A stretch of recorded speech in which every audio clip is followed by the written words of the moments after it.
The air was so thin it could barely carry sound. At this altitude, the sky was not blue, but a deep violet bruise pressing against the curve of the earth. Frost formed instantly on the inside of cockpit canopies, and every breath through an oxygen mask felt like swallowing glass. Oberleutnant Franz Stiegler pressed his gloved hand against the instrument panel of his Messerschmitt Bf 109 G6, feeling the vibration of the Daimler-Benz engine through metal and leather. Below him, the patchwork of German farmland stretched white and silent, untouched by the war that raged in the sky. He had been flying for 3 years. He had 63 confirmed kills painted in neat black crosses beneath his canopy. He was 27 years old, and he had never known fear like this. The fear did not come from flak or numbers or even death itself. It came from a sound, a distant growing thunder that every Luftwaffe pilot had learned to recognize in the winter of 1944. The sound of Packard Merlin engines, dozens of them, escorting the American bomber streams that now came in daylight, unafraid, as if the sky itself belonged to them. The sound meant one thing: the Mustangs were here. To understand why the P-51 Mustang became the nightmare that haunted every German fighter ace, one must first understand what air combat over Europe had been before its arrival. In 1942 and early 1943, the Luftwaffe ruled the skies above the Reich with an arrogance earned through blood and technology. The Messerschmitt Bf 109 and the Focke-Wulf LW-190 were superb machines flown by pilots who had honed their skills over Poland, France, and the endless Russian steppes. These men were not merely soldiers, they were the aristocracy of modern warfare, knights in aluminum and steel. They had learned to kill with precision, to conserve ammunition, to strike from the sun and vanish into cloud. They shot down American B-17 flying fortresses and B-24 Liberators by the hundreds, turning daylight bombing into a bloodbath that threatened to end the entire strategic air campaign. The American bombers came without adequate escort. The Republic P-47 Thunderbolt, heavy and powerful, could accompany them only to the German border before fuel forced it to turn back. The Lockheed P-38 Lightning, twin-boomed and distinctive, suffered mechanical failures in the freezing European altitudes and proved vulnerable to the concentrated attacks of experienced German pilots. The result was carnage. On October 14, 1943, during the second raid on Schweinfurt, the 8th Air Force lost 60 B-17s in a single day. 600 men gone, missing, or captured. The air over Germany belonged to the Luftwaffe, and the Germans knew it. Franz Stiegler knew it. In the autumn of 1943, he would climb into his 109, his ground crew would wish him good hunting, and he would return an hour later with another kill, another cross painted on his fuselage. The Americans were brave, he would say, but bravery without protection was just a different word for suicide. The bomber crews called it flak alley and fighter alley, and they wrote letters home, knowing they might not mail them. The statistical reality was mathematical and brutal. A bomber crewman had only a 25% chance of surviving his required 25 missions. The Luftwaffe was winning, but by January of 1944, something had changed. The change was not loud or dramatic. It arrived quietly in the form of a sleek, angular fighter with a laminar flow wing and a profile that looked almost predatory even when standing still on the tarmac. The North American P-51 Mustang had been an afterthought in 1940, a fighter designed for the British and initially powered by an inadequate Allison engine. It had been mediocre, forgettable. But when British engineers married the Mustang's airframe to the Rolls-Royce Merlin engine, later license-built by Packard in America, they created something unprecedented, a fighter that could fly from England to Berlin and back, escorting bombers all the way to the target and all the way home, and still have fuel enough to dogfight at altitude. The range was 1,050 miles with drop tanks. The speed at altitude exceeded 440 miles per hour, The armament was 6 50-caliber Browning machine guns, synchronized to converge at 300 yards, capable of pouring 4,800 rounds per minute into a target. But numbers alone do not explain fear. Fear comes from experience, from the moment when what you expected to happen does not happen, when your assumptions about the world crack open and you realize you were wrong. The German pilots expected rotation. They expected the Americans to turn back at the Rhine, to abandon their bombers somewhere over Hanover or Magdeburg, to give the Luftwaffe time and space to work. They expected to find the bombers alone, vulnerable, flying their tight formations through flak and lead.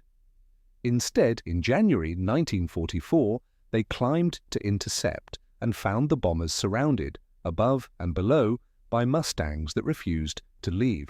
Hauptmann Heinz Knoke, flying out of Wunsdorf, described his first encounter in his diary.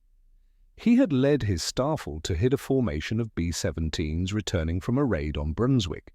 His plan was textbook: a high-side pass from out of the sun, a burst into the lead bomber, then dive away before the escorts could react. He began his attack run at 26,000 feet, his throttle wide open, his gun sight steady on the bomber's cockpit. Then his wingman screamed over the radio, "Indiana! Indiana behind us!" And Knoke looked back to see 2 Mustangs in a vertical dive, closing at impossible speed.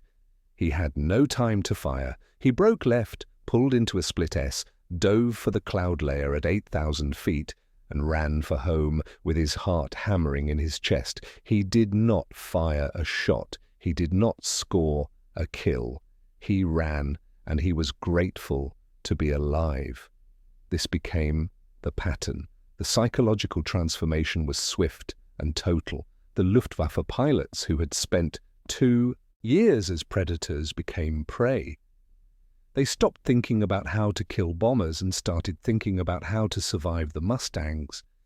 They developed tactics: diving attacks, slashing passes, never dogfighting, always running. But the Mustang was faster in a dive and nearly as fast in a climb. It could outturn the FW-190 and outlast the Bf-109. The German pilots learned that fighting a Mustang was a losing game unless you held every advantage: altitude, surprise, position, and luck. The American pilots, many of them barely out of flight school, learned this slower. They arrived in England expecting glory and found the monotonous work of escort duty, hours of flying in tight formation, watching the bombers, scanning empty sky. But they learned. Their training was intensive: gunnery, formation flying, high-altitude tactics. They learned to trust their machines, to push them hard, to treat the Mustang not as a fragile creation, but as a weapon that could absorb punishment and still bring them home. And critically, they learned aggression. Colonel Donald Blakesley, commander of the 4th Fighter Group, issued an order in early 1944 that became doctrine: your job is to destroy the enemy. Go after them wherever they are. The Mustang groups stopped flying passive escort. They began to hunt. They would accompany the bombers to the target, then split off in pairs and flights, diving down to strafe German airfields, hitting fighters as they tried to take off or land, destroying planes on the ground.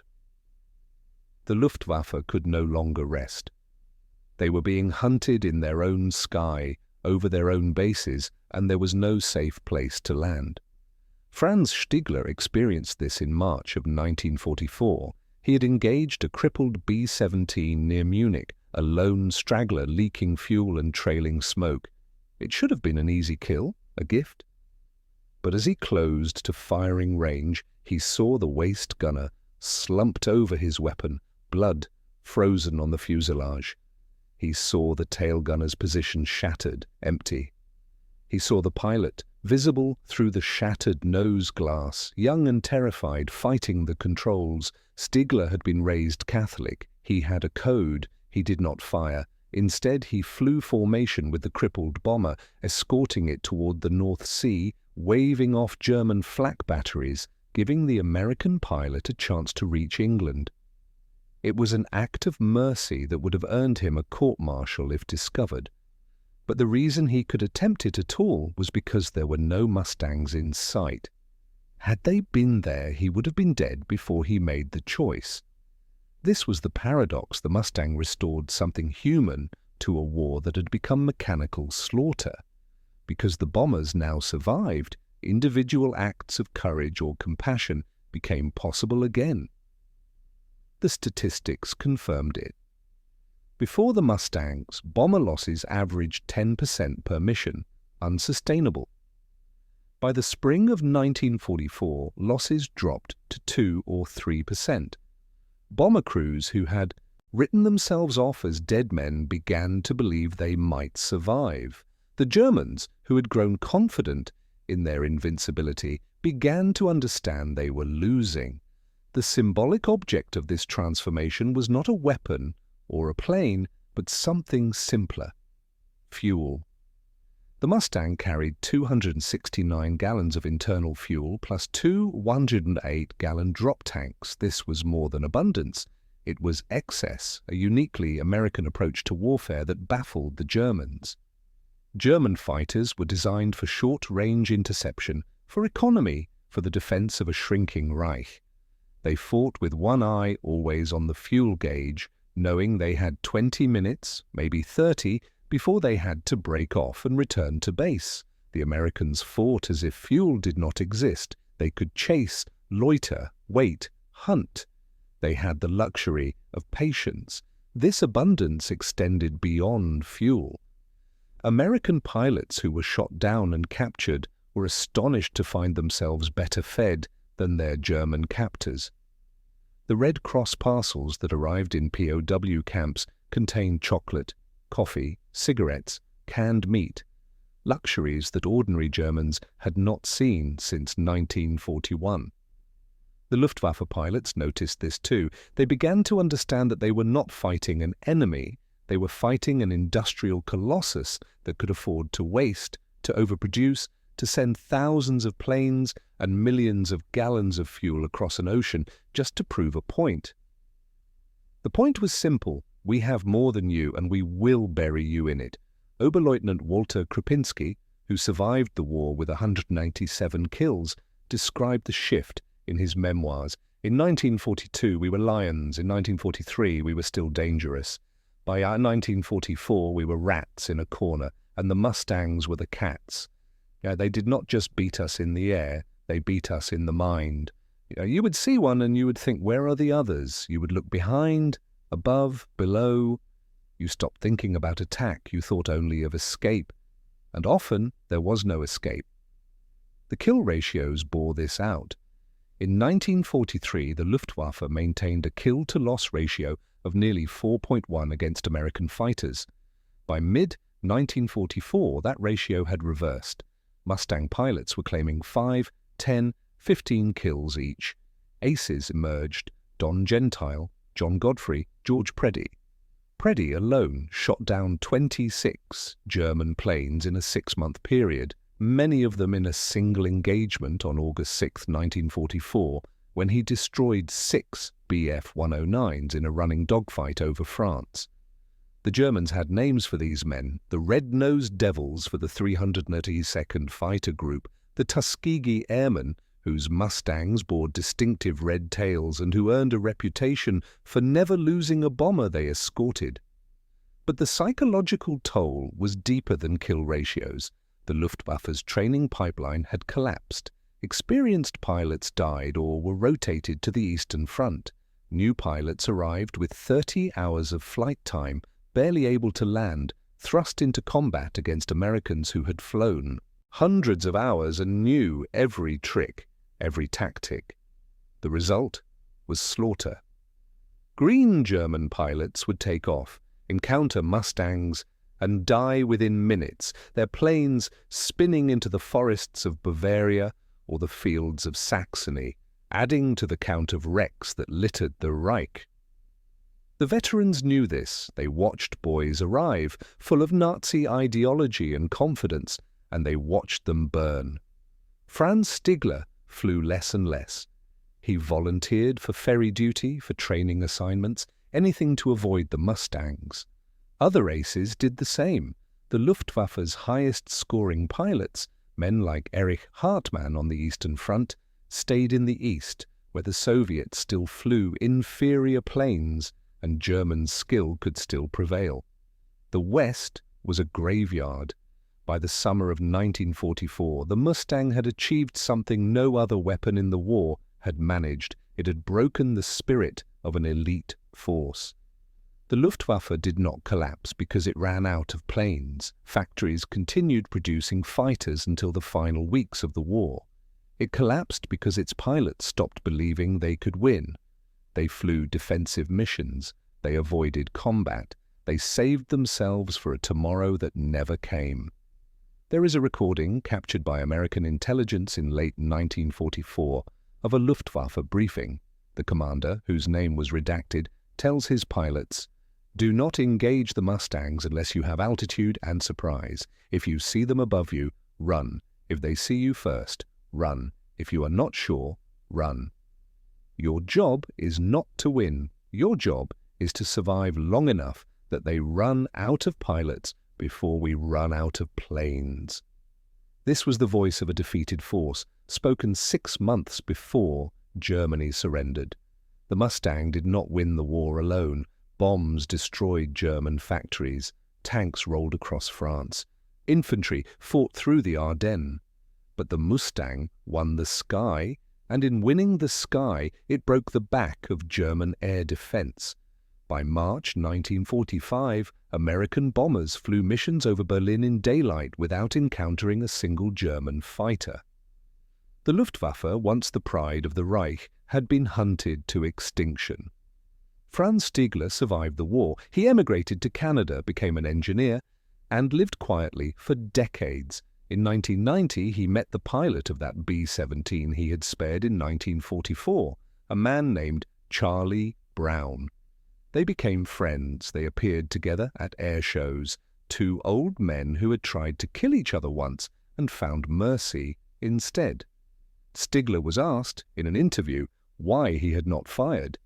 He said, "I was a fighter pilot, not a murderer." But he admitted something else. He said that after March 1944, after the Mustangs came in force, he had stopped thinking of himself as a hunter.